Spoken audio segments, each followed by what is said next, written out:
Assalamualaikum warahmatullahi wabarakatuh. Hai teman-teman, balik lagi nih bareng saya Napria Adi, tentunya masih di Laskar CPNS ya. Oke, di video kali ini saya ingin berbagi pengalaman pribadi saya mengenai persiapan yang saya lakukan sebelum mengikuti seleksi atau tes CPNS di tahun 2019 kemarin teman-teman. Kalau di video sebelumnya itu sudah dibahas sama Pak Firza dengan metode duitnya. Kali ini saya akan mengajak teman-teman ingin mengundang pikiran teman-teman untuk berandai-andai. Enggak, maksudnya untuk beranalogi teman-teman. Jadi persiapan yang saya maksud itu sudah saya kemas sedemikian rupa, kemudian saya analogikan sebagai sebuah bangunan rumah teman-teman. Nah, apa sih penjelasan lebih lanjutnya? Ini dia. Perlu diketahui teman-teman bahwasanya di video ini saya belum menjelaskan mengenai metode pembelajarannya, hanya sebatas persiapan saja. Sebenarnya persiapan tersebut hampir sama dengan yang sudah dijelaskan sama Pak Firza dengan metode duitnya. Namun di sini saya lebih menekankan kepada untuk membuka pikiran teman-teman agar lebih maksimal dalam persiapan ini. Langsung saja ya teman-teman. Jadi yang pertama ada niat. Niat ini saya analogikan sebagai sebuah fondasi bangunan rumah teman-teman. Seperti yang kita ketahui bahwasanya untuk membuat bangunan rumah yang seperti apa dan bagaimana bentuknya, tentunya terlebih dahulu kita harus membangun sebuah fondasi sesuai yang kita inginkan. Dan jika kita ingin membuat rumah yang kokoh, maka kita juga wajib membangun fondasi yang kokoh juga.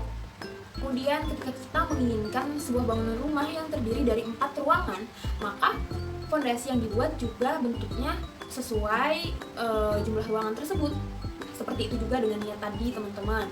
Jadi terlebih dahulu kita bentuk sebuah niat yang bagus. Untuk apa sih kita mengikuti seleksi CPNS ini? Ketika kita sudah memiliki niat yang bagus, maka langkah kedepannya pun juga akan baik seperti itu. Kalau saya pribadi kemarin, niat saya mengikuti seleksi CPNS itu adalah yang pertama untuk membuktikan kepada sebagian orang tentang persepsinya mengenai bahwasanya keberhasilan dan pencapaian itu harus memiliki orang dalam dan uang banyak.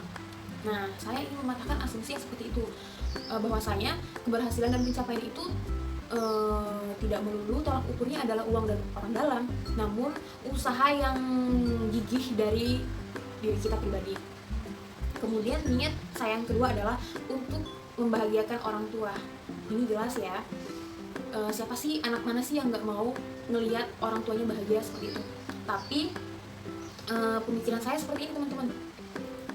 Saya ingin membuktikan bahwasanya orang tua saya itu berhasil loh mendidik saya seperti itu. Kemudian niat saya yang ketiga adalah untuk melakukan pembuktian terhadap diri sendiri. Oh Nak, ternyata kamu bisa loh berdiri di kaki sendiri. Kamu bisa berusaha sekuat tenaga untuk mencapai hal yang kamu inginkan. Nah, ketika kita sudah membangun niat yang kokoh tadi, maka akan secara otomatis timbul keyakinan dari dalam diri kita. Keyakinan ini juga sangat penting untuk efek diri kita ke depannya. Ketika kita sudah yakin terhadap diri kita sendiri, maka otomatis semesta juga akan mendukung keyakinan kamu tersebut. Baiklah teman-teman, kalau tadi yang pertama ada niat yang dianalogikan sebagai sebuah fondasi rumah, yang kedua ini adalah usaha dan dianalogikan sebagai sebuah dinding rumah teman-teman. Mari kita berpikir sejenak lagi. Bayangkan, kita sudah membangun sebuah fondasi rumah yang kokoh, yang bagus, yang besar, namun tidak kita bangun dindingnya. Apakah rumah tersebut bisa difungsikan? Tidak kan? Seperti itu juga dengan serangkaian persiapan kita tadi teman-teman. Kita sudah membangun niat yang bagus, kemudian kita sudah yakin kepada diri kita sendiri, tetapi tidak disertai dengan usaha. Bagaimana keinginan kita tersebut akan terrealisasi jika kita hanya modal niat saja teman-teman? Maka dari itu, walaupun niat kita sudah bagus, baik, benar, tetap harus ada usaha yang maksimal dari diri kita teman-teman. Bentuk usaha tadi berbagai macam, mulai dari mengikuti tryout yang ada, kemudian membeli buku sebagai media pembelajaran, latihan soal, kemudian membaca dan lain sebagainya. mengenai usaha ini nanti saya akan bahas di video yang selanjutnya. Tapi dalam hal ini kita fokus pada analogi tadi ya teman-teman. Jadi seperti itu. Ketika sudah ada niat yang bagus, maka kita harus juga usaha dengan maksimal teman-teman. Oke, kita berandai-andai lagi teman-teman. Yang ketiga adalah doa. Doa ini saya analogikan sebagai sebuah atap rumah teman-teman. Nah, mari kita membayangkan kembali sebuah bangunan rumah tadi. Kita sudah membangun fondasi yang kokoh, dinding yang bagus, dindingnya sudah dibangun sesuai dengan bentuk rumah yang kita inginkan, tapi kita tidak membuat atapnya. Apakah rumah tersebut sudah bisa dijadikan sebagai tempat berlindung? Nah, belum kan, karena belum lengkap. Proses pembangunannya belum selesai.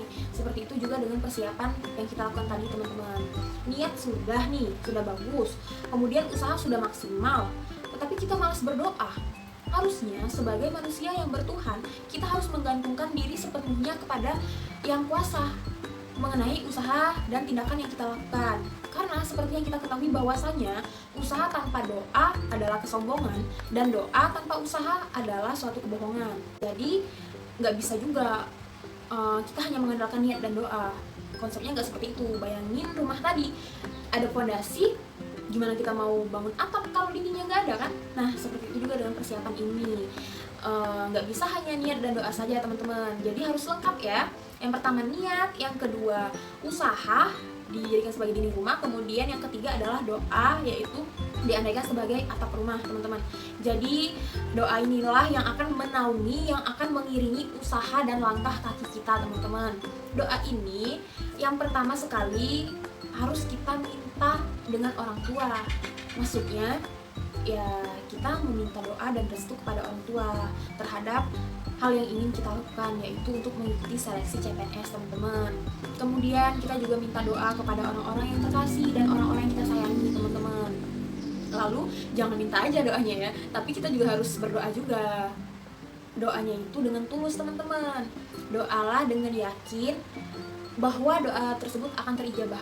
Maka dengan keyakinan tersebut insya Allah akan membuahkan hasil yang manis teman-teman. Jadi jangan pernah meninggalkan doa dalam setiap langkah yang teman-teman lakukan. Nah terus yang selanjutnya apalagi nih? Kalau niatnya sudah bagus, kemudian usaha sudah maksimal, lalu doanya juga udah kenceng, hal apa lagi yang harus dilakukan? Nah yang keempat, menurut saya kita sangat perlu melakukan hal ini, yaitu menutup telinga dan menutup mata dari berita-berita hoax atau berita-berita yang dirasa tidak terlalu penting ya teman-teman. Hal ini saya analogikan sebagai sebuah pagar rumah teman-teman. Nah ketika sebuah rumah sudah lengkap dengan fondasi yang kuat, dinding yang kokoh, kemudian atap yang bagus, dan dirasa sudah bisa digunakan sebagai tempat perlindungan, dan perlu juga rumah tersebut untuk dipagarin teman-teman untuk menambah keamanan rumah tersebut. Seperti itu juga dengan persiapan tadi teman-teman. Menutup mata dan menutup telinga ini perlu dilakukan untuk menambah kekuatan diri kita sendiri teman-teman. Artinya agar diri kita terlindung dari kedownan. Maksudnya seperti ini teman-teman. Kita lagi belajar nih, kemudian tiba-tiba ada omongan nih dari luar, enak, gak usah deh, mendingan ikut tes. Yang diterima juga cuma satu, yang tes ratusan. Belum juga nanti ada orang dalam atau orang yang punya banyak uang dan segala macamnya. Nah itu hal-hal yang seperti itu tidak perlu didengarkan teman-teman, karena bisa dikatakan hoax juga ya sebelum ada bukti yang valid. Maka dari itu tidak perlu dipercayai dan juga tidak perlu diambil pusing teman-teman. Artinya kita juga tetap harus fokus ke diri kita sendiri. Kita harus fokus ke usaha yang kita lakukan. Jangan melibatkan diri kita kepada berita-berita yang beredar di luar sana teman-teman, seperti itu. Kemudian yang kelima, yang terakhir, berserah diri teman-teman, atau bertawakal kepada Allah Subhanahu wa taala. Bertawakal ini saya analogikan sebagai sebuah cat dinding rumah teman-teman. Nah, bangunan rumah teman-teman tadi kurang terlihat sempurna jika tidak diwarnai dengan cat ya teman-teman. Seperti itu juga dengan serangkaian persiapan yang kita lakukan tadi teman-teman. Kita sudah niat, usaha, doa, dan menutup diri dari berita-berita yang ada di luar sana, tetapi kita tidak mau berserah diri kepada Allah. Sedangkan hasil akhir, keputusan akhirnya itu berada di tangan Allah, teman-teman. Makanya itu selain persiapan yang kita lakukan tadi, kita juga harus tetap berserah diri agar kita menerima segala sesuatu yang sudah ditakdirkan untuk kita. Ketika kita sudah berusaha semaksimal mungkin, niat kita sudah lurus, doa kita sudah maksimal dan kenceng, tetapi kelulusan tersebut belum berpihak kepada kita, teman-teman jangan berkalut atau berlarut-larut dalam kesedihan, karena yakinlah segala sesuatu yang terjadi pada teman-teman itu adalah hal yang terbaik menurut versi Allah SWT. Jika memang teman-teman belum berkesempatan untuk lulus di seleksi CPNS ini, mungkin ada rezeki lain yang lebih besar yang telah Allah sediakan untuk teman-teman. Karena perlu diketahui bahwasannya rezeki itu bukan bersumber dari ASN saja, namun banyak sumber rezeki yang lainnya. Sekian video mengenai pengalaman pribadi yang saya lakukan tentang persiapan di seleksi CASN 2019 kemarin. Semoga bermanfaat. Jika banyak kurangnya mohon maaf. Wassalamualaikum warahmatullahi wabarakatuh.